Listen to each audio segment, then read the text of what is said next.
For my senior project, I will be talking about some of the things that I did to this car that I did by myself that would normally cost a little bit more by a dealer. I brought this car in this spring because it wasn't running right, and I thought I had known why. I thought it was the vacuum lines and that it needed some work done to the choke on the carburetor. So the first thing I did was I had to pull this air cleaner off, which exposes the top of the carburetor, and it exposes all these little vacuum lines like this. And because this car is 35 years old, these vacuum lines are made out of rubber, and over time, just with the hood being opened every once in a while and sun shining in there, and just how things decay after they get old, that some of them had been broken and some of them were leaking, which caused the carburetor not to work right, and it caused the engine to not perform like it should. So I had to go to the parts store, and I had to buy about 20 feet of this vacuum line. And there's a lot of little vacuum lines that run throughout underneath this whole intake system right here. So I had to go through and I replaced all of those. And what I also did was installed a new manual choke system on it. And I guess you can see it a little bit right down there. There used to be a automatic choke on this, which was controlled by the exhaust gas, well, not the exhaust gases, the temperature of the motor. There was a tube going down inside the motor that came back up, and it told a spring how far to move one way or the other, which then controlled the choke on the motor, which closes off the air that is being allowed into the carburetor, which makes your engine run better when it's cold, and it helps it idle when it's cold too, which is usually what you do when you first start your vehicle.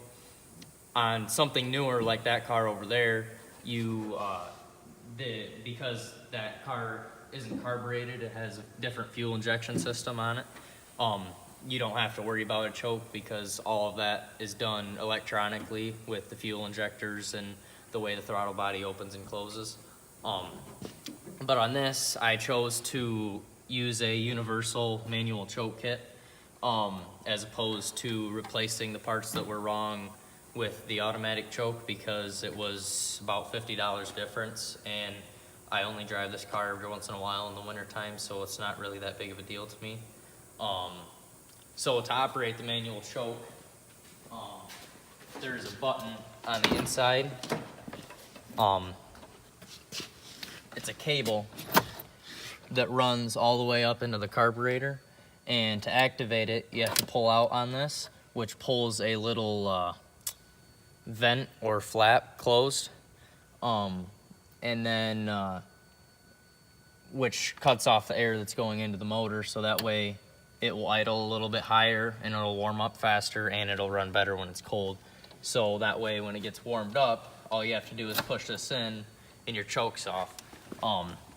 Some benefits to that compared to a automatic choke would be that your average Joe can install it. It really doesn't take that many tools. So now with the manual choke, that there is a physical connection between the operation that you use inside the car to the actual choke assembly, then you actually know when the choke is on or when it's off, compared to an automatic choke does everything all by itself. And sometimes when it's not 100% right, you won't always know if it's acting how it should. Now you have a little bit of certainty where you can tell and you can know inside your head that your choke's on or your choke's off. So after I replaced all the vacuum lines and I put the manual choke on, I just put this air cleaner back on, and I started it and I tried to use the choke, and it needed some adjustment on how far open or closed it is used when you push and pull on the lever. But other than that, it was fairly easy. Your average mechanic, you don't really have to be a mechanic to install something like this, but if you were to take it to a shop where they had to diagnose the vacuum lines is what was wrong with it, and they had to put a choke on it. Then they're gonna cost, you know, I mean, it costs at least $50 an hour to get your car worked on somewhere. Depending on the kind of work they do, they charge a little bit more, a little bit less. But if you can save yourself over $100, I don't see why you, with a little bit of research and your own time, then you can learn something and you can fix your car and save money. So everybody wins.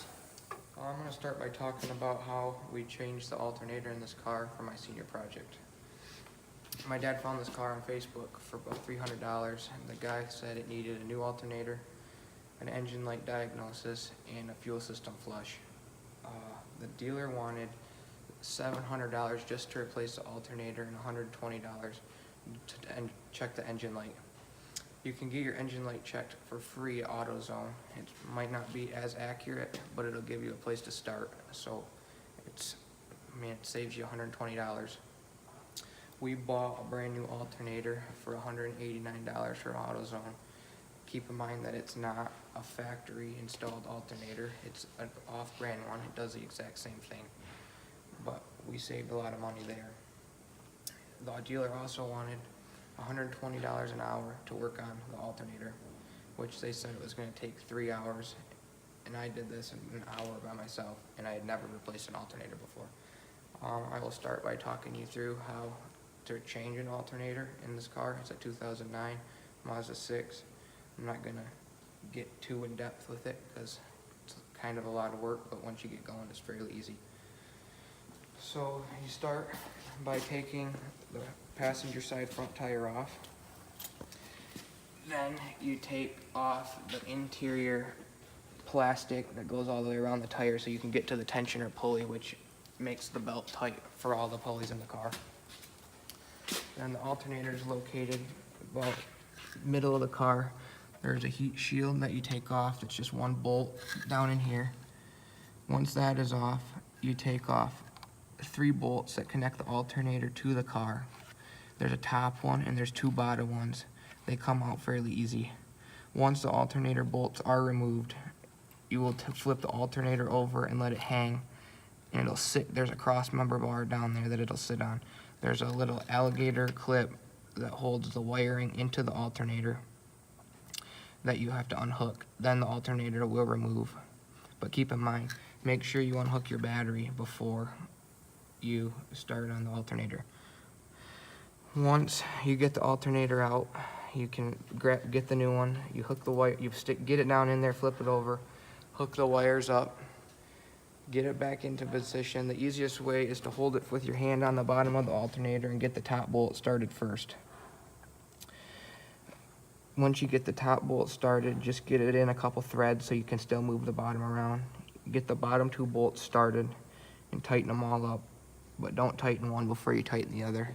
Go in a sequence. Just tighten one halfway, tighten the other one halfway, tighten the other one halfway.